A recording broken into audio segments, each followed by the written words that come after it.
What is Pegasus and why is it so nefarious? What are the broader implications of the proliferation of the digital spyware industry? Welcome to Connections, the Arab Studies Institute interview program on current events, policy questions, and new ideas. I'm Mouin Rabbani, and for this episode, we're delighted to be speaking with digital rights campaigner Marwa Fatafta. Marwa Fatafta leads Access Now's work on digital rights in the Middle East and North Africa region. She's written extensively on technology, human rights, and internet freedoms in Palestine and the wider MENA region. Previously, Fatafta was the MENA Regional Advisor at Transparency International and served as a communications manager at the British Consulate-General in Jerusalem. She is also a policy analyst at Al-Shabaka, the Palestinian Policy Network. Marwa Fatafta, it's a real pleasure to welcome you to Connections. Thank you very much, Maureen. I'm very happy to be on the program today. Marwa, you're a digital rights campaigner and not a software engineer, but I nevertheless want to start by asking you to give us a description of who NSO is and how its Pegasus spyware works. Thank you, Maureen. I'll start with the first part of the question. The NSO Group is one of Israel's largest surveillance tech companies. It was established in 2010, and one of its most notorious surveillance products, which keeps making headlines for all the wrong reasons, is Pegasus. And it's a malicious spyware that hacks phones in order to extract personal information of the target. And we first learned about the Pegasus spyware back in 2016 when the Canadian Research Centre based at the University of Toronto, Citizen Lab, published an investigation that reveals how the Mexican government used the Pegasus spyware to surveil and spy on a dozen of Mexican activists, journalists, and human rights defenders. And in the same year, also, Citizen Lab revealed that one of the most prominent Emirati activists, Ahmed Mansour, was also targeted using Pegasus spyware by the UAE government. And unfortunately, Mansour is currently serving a 10-year sentence, a prison sentence in solitary confinement and under inhumane conditions. And about how the Pegasus spyware works, as you said, I'm not a technologist, but I'm really thankful for Citizen Lab and Amnesty International and many other organizations that do the forensics and really shed light on the mechanics of those spyware. If I could just interrupt you, because they recently published a joint investigation into NSO and Pegasus in the last month or two, correct? Correct. It was an investigation led by Amnesty International and a consortium of media organizations and mainly Forbidden Stories. And it was based on it's called the Pegasus Project, and it's based on a leaked set of data of 50,000 phone numbers that are basically persons of interest to certain governments. So these 50,000 phone numbers aren't necessarily, haven't been necessarily hacked or successfully targeted, but they were marked as persons of interest. So it's a suspected target list. Exactly. And some of them have actually been successfully hacked. For instance, there was another, so after the Pegasus project that was revealed in mid-July, 2 weeks ago, there was a new report done by Citizen Lab and another organization that is partner of ours called the Red Line for Gulf. And they show how the Bahraini government has used Pegasus from mid-2020 until February 2022 to successfully hack 9 Bahraini activists and political dissidents. And some of those phone numbers actually were cross-checked and appear on the Pegasus project list. Mm-hmm. But the 50,000 number, even if they weren't successfully hacked, they just show you the width and the spread of the use of the spyware, and that technically anyone could be a potential target using this kind of surveillance superpower. And could you tell us a bit more about how Pegasus works? Does the client give a target phone number to NSO, which then hacks the phone on its behalf, or does the client, government, or organization get a copy of the software and is free to use it as it likes? Do we know more about, let's say, the workings of the program? Yeah, I mean, the NSO claims that, you know, it has nothing to do with its software and how, or its spyware and how it's used. But we Sorry, can but get at the same time, they say they vet everyone for human rights issues and so on. So there seems to be a bit of a contradiction of NSO trying to have it both ways. Right. I mean, yeah, exactly. I mean, they say that, you know, they decided in some instances that they won't sell their spyware to X country. But I mean, if you look at Bahrain, Saudi Arabia, the UAE, I mean, those are one of the most oppressive regimes and authoritarian regimes in the MENA region. And there is no shortage of public knowledge or documentation of their human rights abuses and violations. And so to claim that, you know, you vet carefully your clients and you only sell it to governments that are in the pursuit of catching terrorists and criminals is claptrap. You know, it's just an empty claim. And of course, they continue to make millions of profits of these human rights violations. But, you know, to your question on how exactly this thing works, as I said, like, I'm not a technologist, but what we know of how this program works is that it infects the device in two ways. One way that requires a bit of maybe social engineering, where, you know, you as a target would need to interact with a link that is sent to you via text message or via email. For instance, some of the individuals that were hacked or had their phones infected were sent a DHL shipment tracking link, maybe at a time where they expected a package. Or in the case of Ahmed Mansour or many others, actually, they would receive a link to read news about human rights violations. So you would think that this is just an innocent media alert or link to news, but it's a malicious link. So the moment you click it, your device is infected. And what Pegasus does, it literally has access to everything on your phone. So your contact information, a contact list, your videos, your photos, your emails, your text messages, your geolocation. It can also turn your microphone and camera on, so you are being recorded, and both as in your conversations and your image and your videos without your knowledge. And then the second way how devices can get infected, and it's really dangerous and malicious, is called zero-click attacks. And it's basically doesn't require any interaction from the target.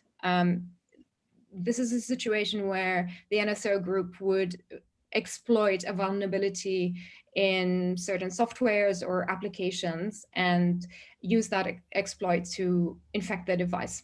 And so they would find a fault in the operating system itself and enter that way.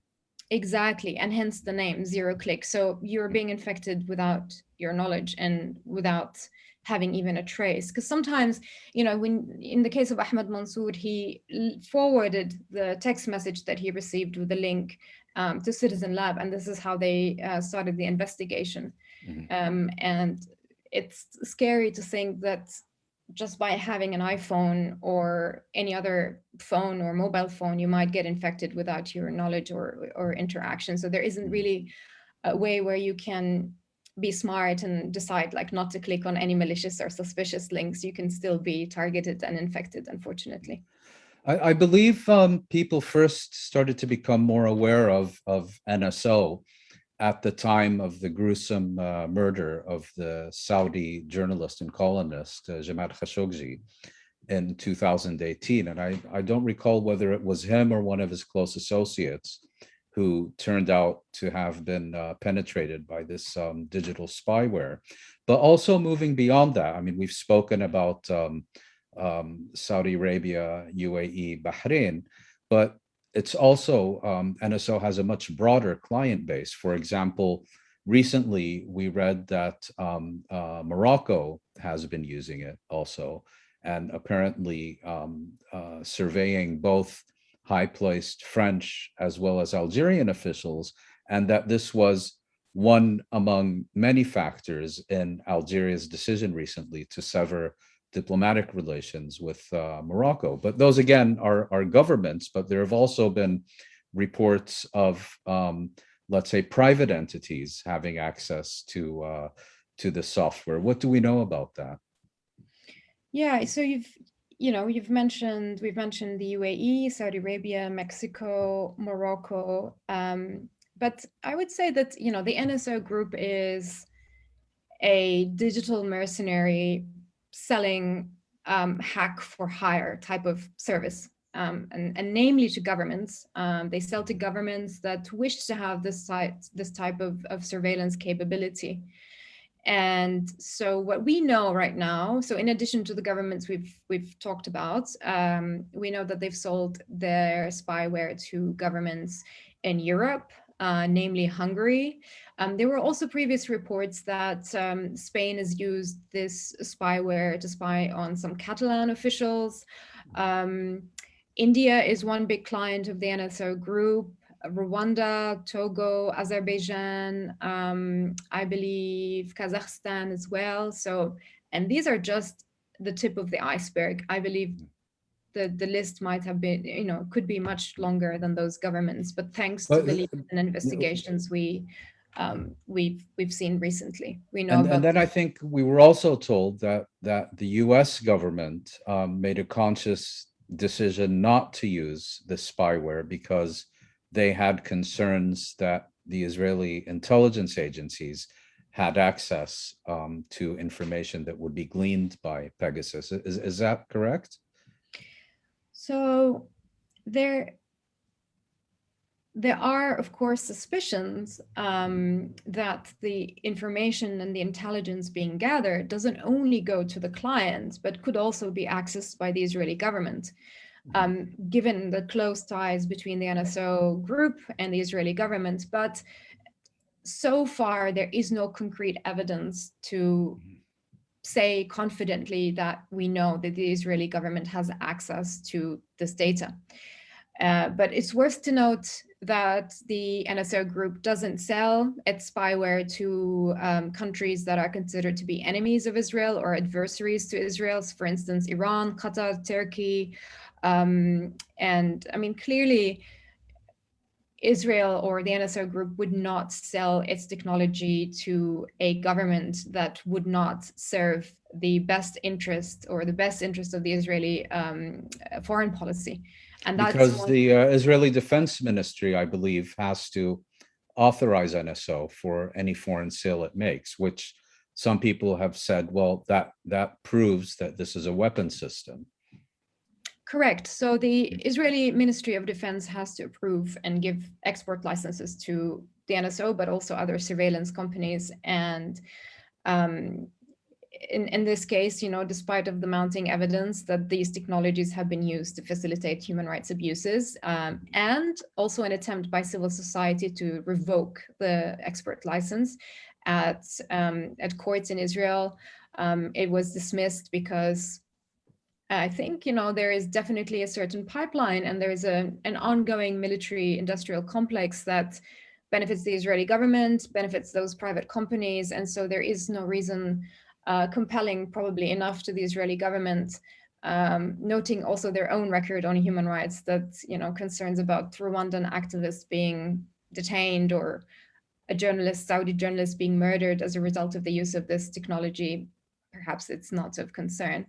And, it leads us also to questions about export licenses and the need for greater control, really, using these kind of technologies. Staying on the subject of Israel for a moment, Israel has emerged as a central player in the digital spyware market. In your view, why is this so? And who are considered the other main players in this field? So there are a number of components which makes Israel kind of a star in the surveillance industry world. One is what I mentioned, Israel's surveillance or military-industrial complex, and it does rely on a pipeline. We can't talk about Israel's surveillance industry without addressing the big elephant in the room, and that is the Israeli occupation. And Tried and recognize tested. Yeah, exactly.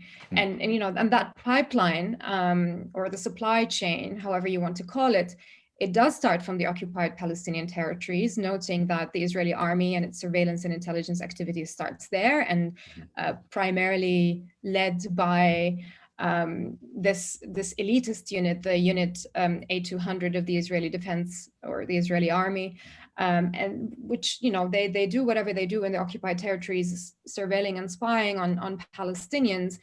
And then after they finish their service, they move on to starting their own companies. I mean, right. the founders. Sorry, just to clarify that Unit 8200 is basically the Israeli equivalent of the U.S. What's it called? National Security Agency. The NSA.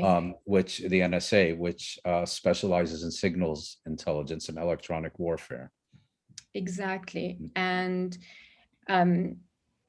from what you read about the unit A200, it seems to be, as you wear it as a sign of pride.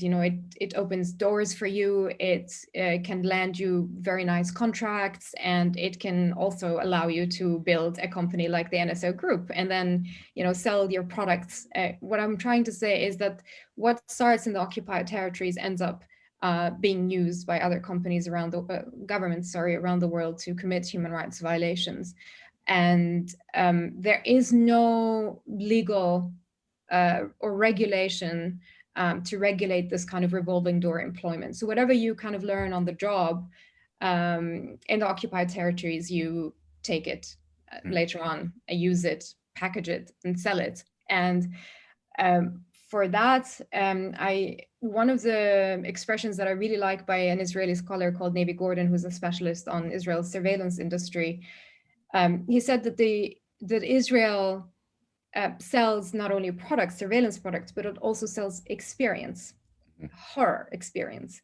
And in the world post 9/11, Israel came in saying, we know the threat of terrorism very well, and and therefore we can sell you the successful technology that allows you to combat terrorism and find criminals and so on and so forth. And that's successful marketing for them, and that's where governments are. In cases of Saudi Arabia and Bahrain and the UAE, before there were even diplomatic ties, they would still find in Israel the perfect seller of these kind of surveillance technologies, because exactly as you said, it's tried and tested in the occupied territories. And so it's a mixed bag, really, of a lot, those individuals being able to set up companies, and there are no legal barriers to that kind of activity. And then later on, when as we discussed, how Israel and the Israeli Ministry of Defense is effectively licensing these companies, and despite of efforts and advocacy by civil society groups, it continues to do so. I mean, we've seen after the Pegasus project revelations, which have caused massive scandals, it's still business as usual. I mean, the Israeli government, of course, they try to quote unquote raid the offices of the NSO Group in Herzliya, but to me, this was a famous visit a few weeks ago. Yes, yeah. It's theatrics, really. There is no short of evidence of how these technologies are facilitating egregious human rights violations, and yet they continue business as usual. And do we have an indication who the other main players are in this field? Are there other countries that are particularly well known for the development of development and sale, I should add, of digital spyware? Yeah, so there has been a number of companies that were implicated also in human rights violations. Hacking Team, for instance, Fisher, which is a German company, and companies coming from the UK. There were recently also a French company, I can't remember the exact name, but its CEO was was implicated in human rights violations in Libya. Mhm. So the So these are also cases of such companies selling their digital spyware primarily to governments or militias. But I think what we've seen less of is records of this kind of digital operations being made available to the private sector. Is it because we don't know? Is it because it's of limited use to multinational corporations? What are your views on that? so what we, the Pegasus project revelations and um, the previous reports we discussed reveal a number of pressing issues. One is that the surveillance industry, and here I mean private companies, cannot Mhm. be trusted to regulate and police their own activities. They, those companies that we've mentioned, the NSO, Hacking Mhm. Team, Finfisher, those are only the tip of the iceberg. Those are the companies that we know of because of leaks and because of Mhm. investigations. But this industry is running under a veil of secrecy. So this highlights the need for transparency on the development, on the sale, on the transfer and export of those Well, technologies. and let me then perhaps expand on that a bit for you to consider, which is basically the broader question that you've just addressed, and also given the consequences you've outlined about what can and should be done about such spyware programs. Many people have advocated a kind of Fifth Geneva Convention, or some kind of intergovernmental international regulation. But does it make sense to advocate government regulation and international treaties on cyber weapons when the main users and violators are themselves governments? And should we perhaps instead, given what you've said about citizen labs and Amnesty and journalists and so on, be encouraged that citizen activists and journalists have managed to lift the veil of secrecy on these activities and those involved, when their very effectiveness depends on no one knowing that they exist, let alone what they've been up to. Right. And that's why, the best disinfectant is sunlight. Mhm. Um, these companies have an obligation under the UN Guiding Principles in Business and Human Rights to respect and protect human rights in relation to their services and products. Um, and so there are different pieces to this transparency puzzle. On the one hand, those companies need to commit to adhering to proper human rights due diligence and not just some whitewashing reports, or like what the NSO did, for instance. They issued this human rights policy following the murder of Khashoggi, I think, or a year later. And funny enough, actually, 3 days after they published this human rights policy, it was confirmed that a Moroccan journalist, Omar Radi, had his phone infected using Pegasus. So it just shows you that, of course, those are PR exercises for them to try and avoid accountability.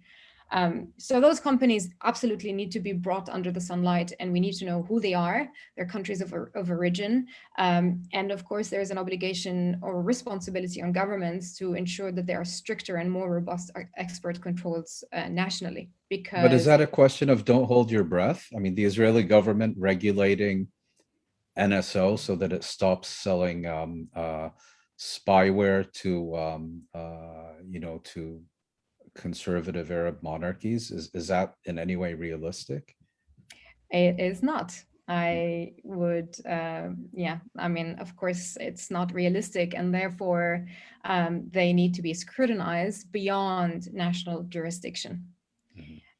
And that was my second point, is that there is really a need for having a global mechanism that regulates the export, sale, and use of the surveillance technologies to be in line with human rights.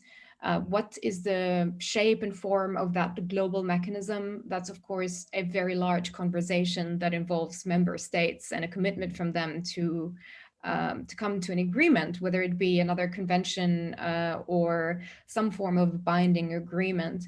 But we are at that point where there is that pressing need and urgent need, and that's why we keep calling for for the time being, a global moratorium on the sale and use of these technologies until that mechanism or global human rights framework is in place. The situation as is not sustainable because these digital mercenaries continue to grow and flourish.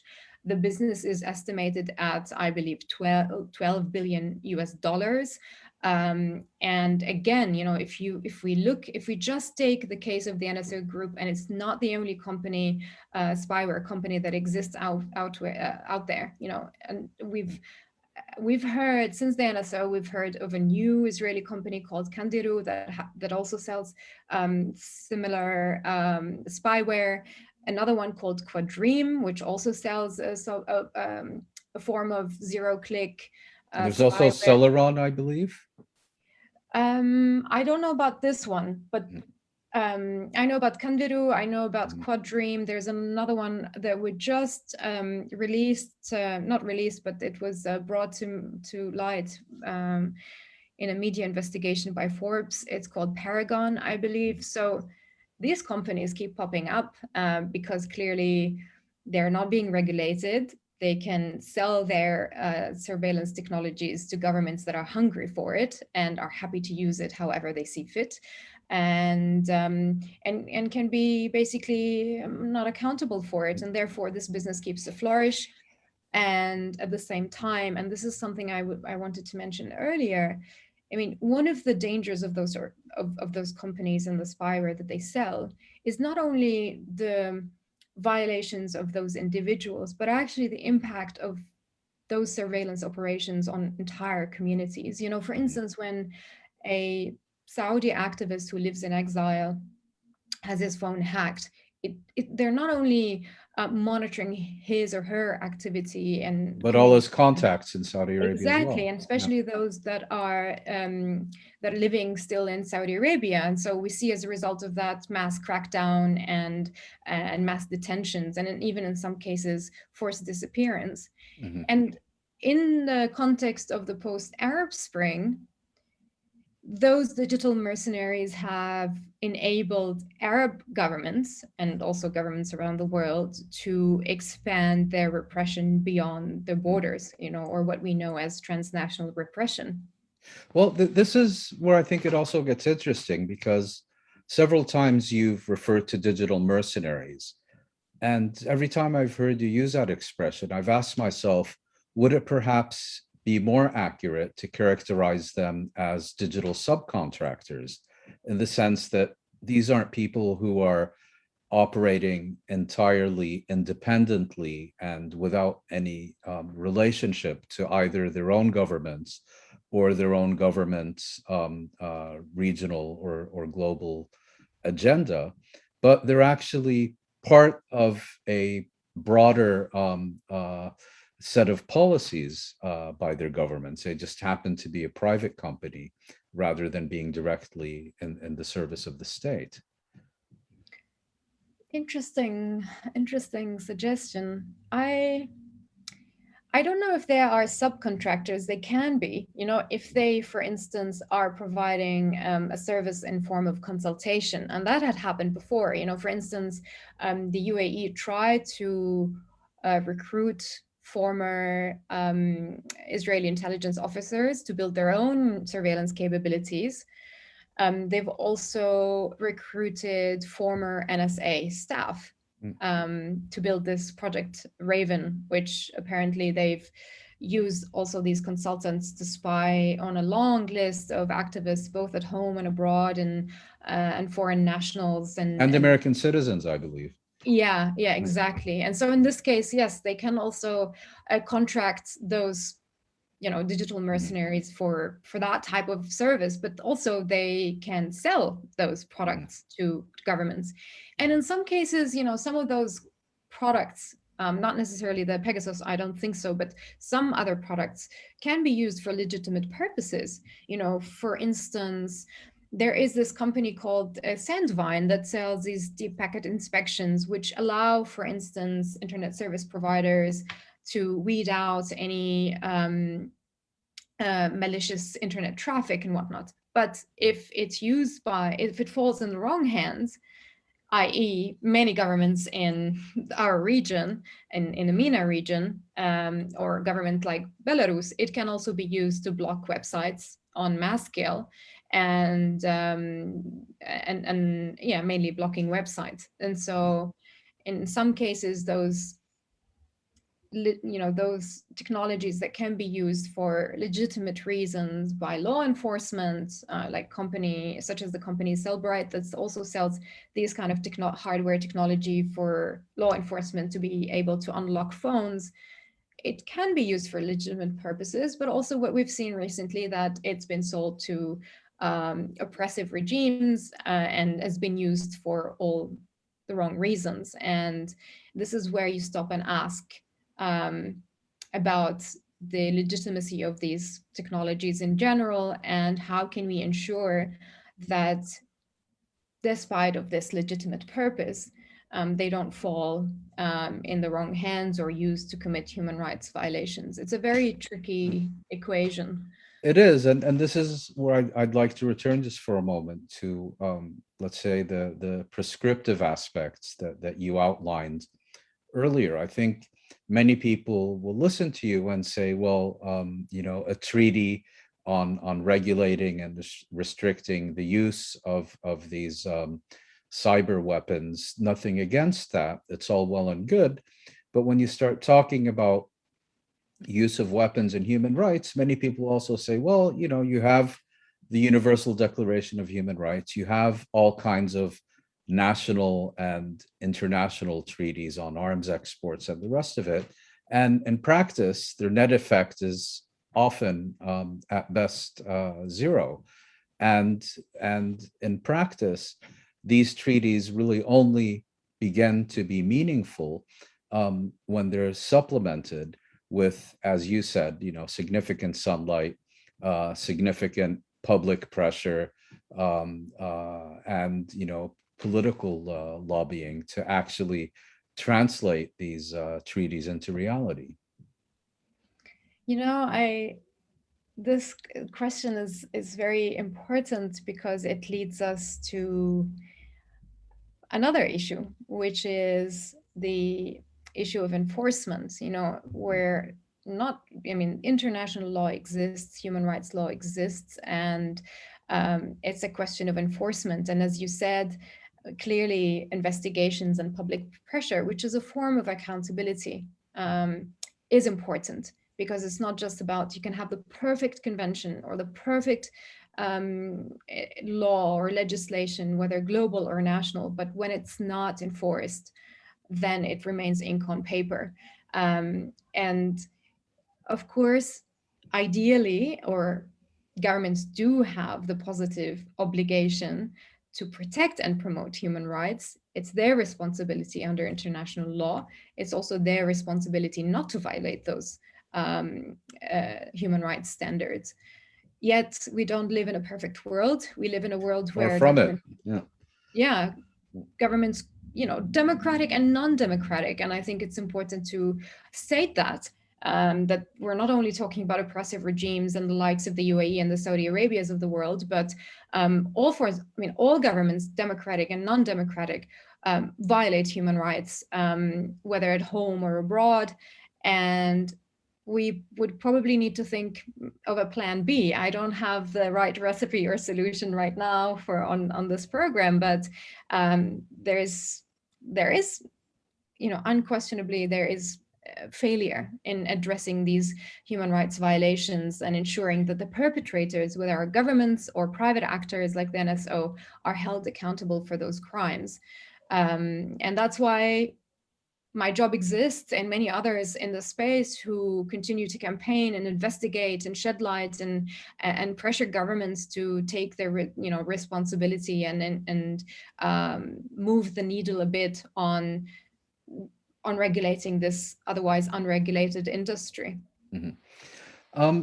Finally, I'd like to turn once more to the private sector.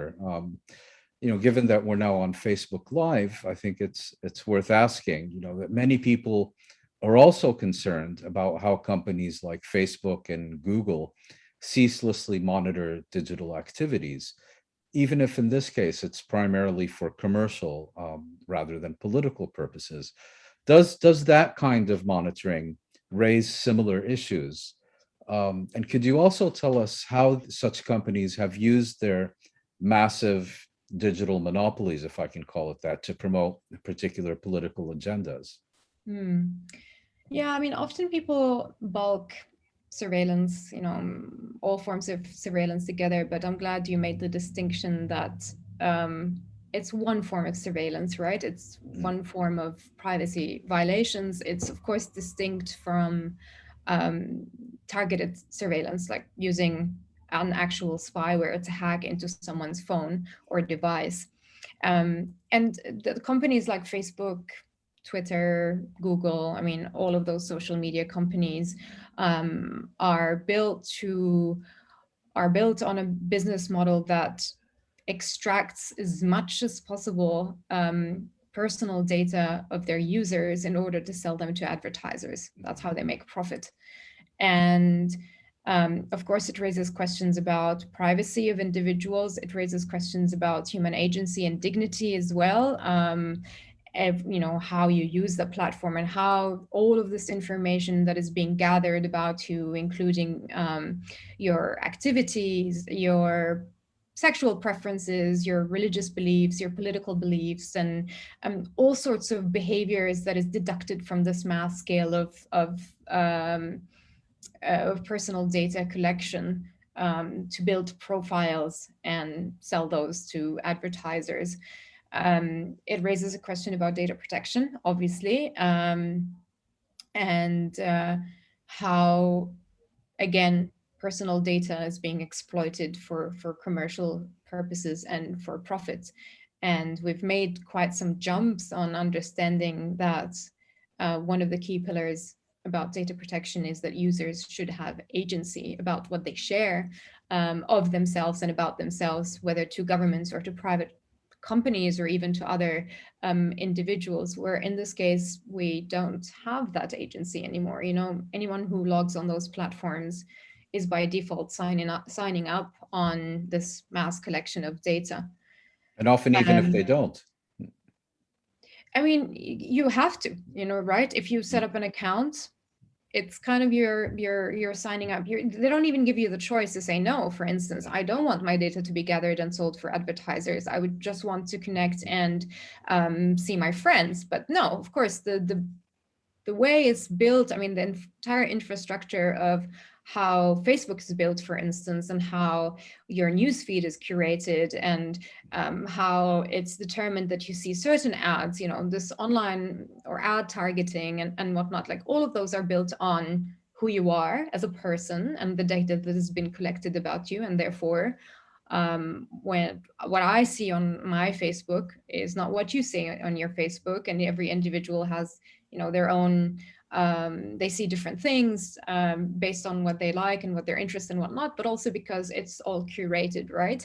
And I really like a report that was done by the former UN Special Rapporteur on Freedom of Expression, David Kay, on this idea of a human agency and the use of artificial intelligence to curate these news feeds and whatever appears before you on your screen, because the idea here is that freedom of expression is not only the ability or the right for you to express yourself, but also to receive and impart and seek information that you need. And we kind of believed this idea back in, I don't know, maybe around the Arab Spring, where there was this euphoria around liberating information, and that for the first time in humanity's history, we have access to all sorts of information, and we have the agency to seek whatever information we need. But in reality, everything is curated. Your Google search is curated, your newsfeed on Facebook is curated, your timeline on Twitter is curated, and so on and so forth. And now to your second part of the question, how does this serve them to advance their own agendas?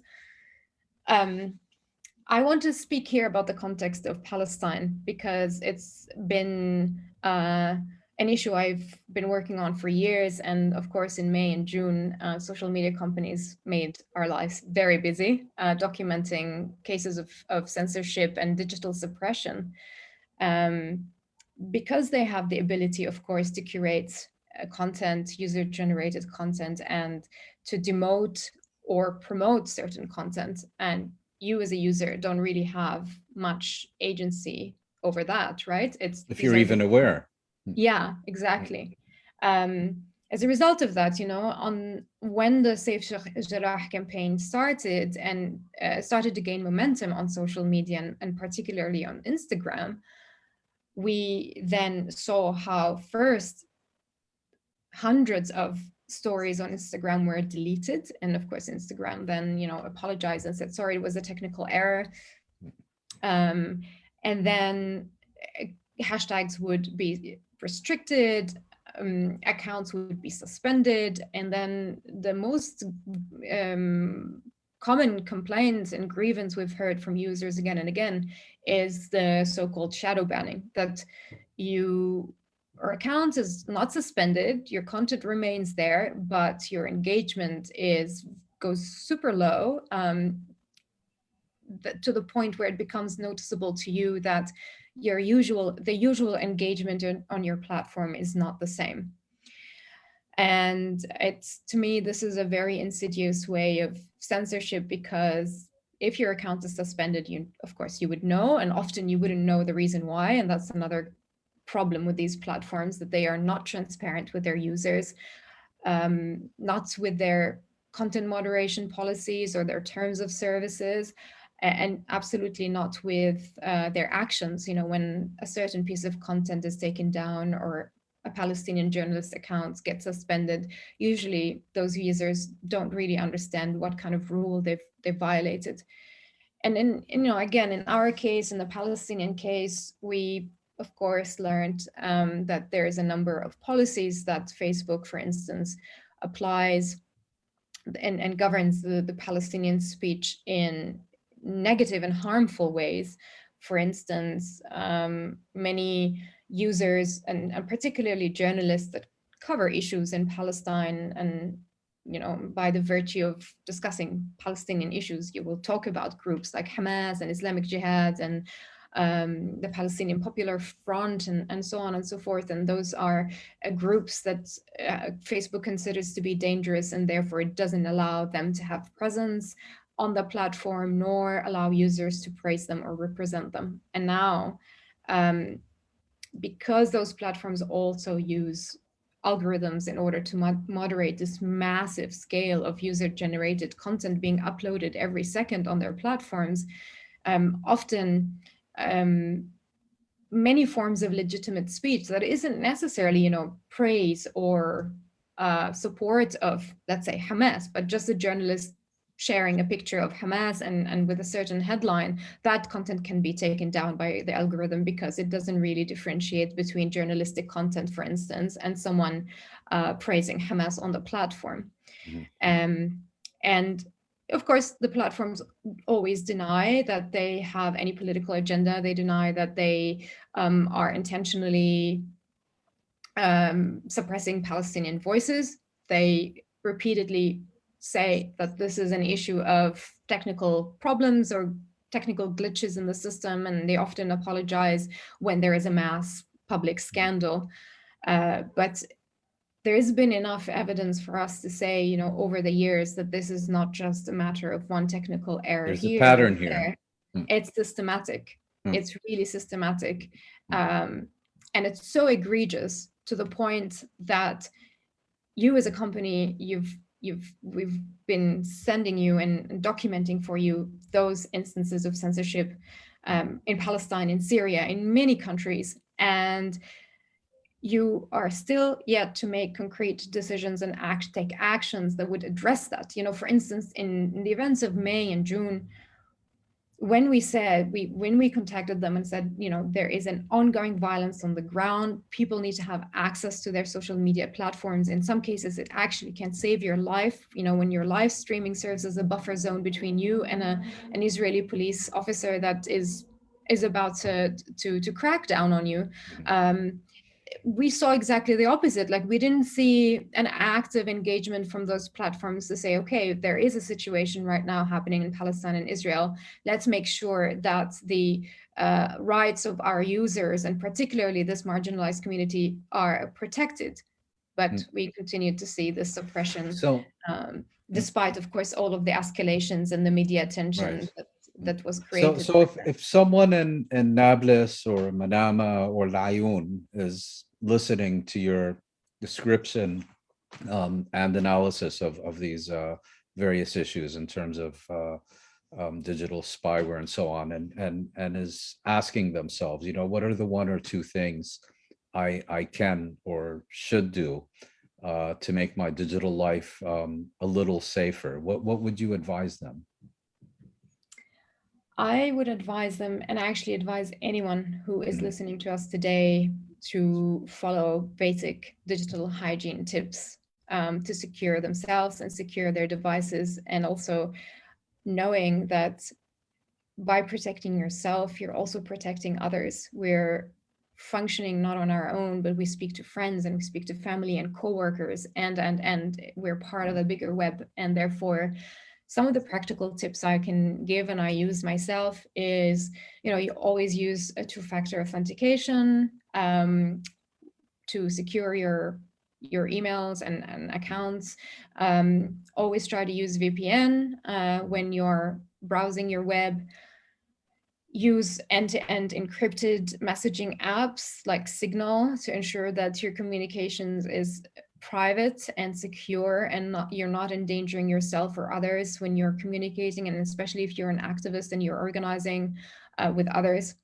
But here, I'm not a digital security expert, and I would advise people also to go on the website of Access Now and many other organizations that provide very concrete digital security support and tips. We also have a helpline where that provides digital security support, especially when they are in times of crisis.